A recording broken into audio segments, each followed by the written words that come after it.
Magandang araw, Inday at Intoy. At ngayon ang pangatlong araw ng paglilinis namin. Second hand nga lang ang binili naming kulungan para sa aming mga sisiw. Medyo nahirapan nga lang kami i-pick up dahil sobrang laki. Ito, tingnan nyo. Charan! O, 'di ba? Ang laki niya, nagkasya sa kolong-kolong.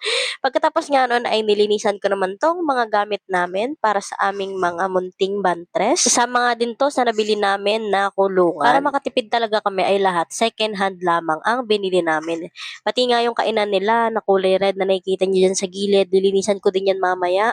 So, second hand lang din 'yan, nabili namin. Kaya malaki din talaga yung natipid namin dito, mga Inday at Intoy. Ito nga palang ginagamit ko na panlinis na sobrang lakas ng pressure niya kaya ang dali lang linisin itong mga kagamitan dito.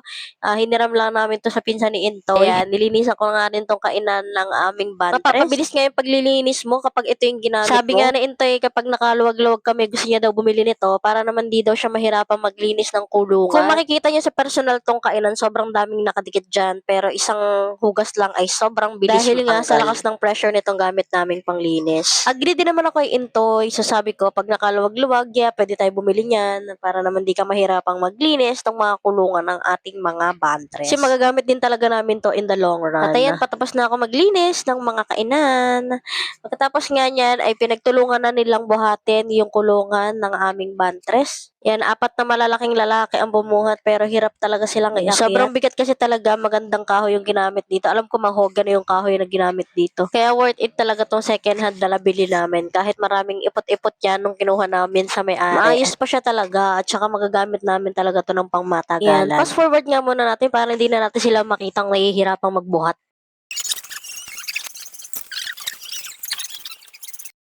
Ayan, malapit na nila maipasok. In 3, 2, 1. Ayan. Sa mga puntong ito naman, mga Indoy at Intoy, ay naglalagay na kami ng disinfectant sa buong lugar.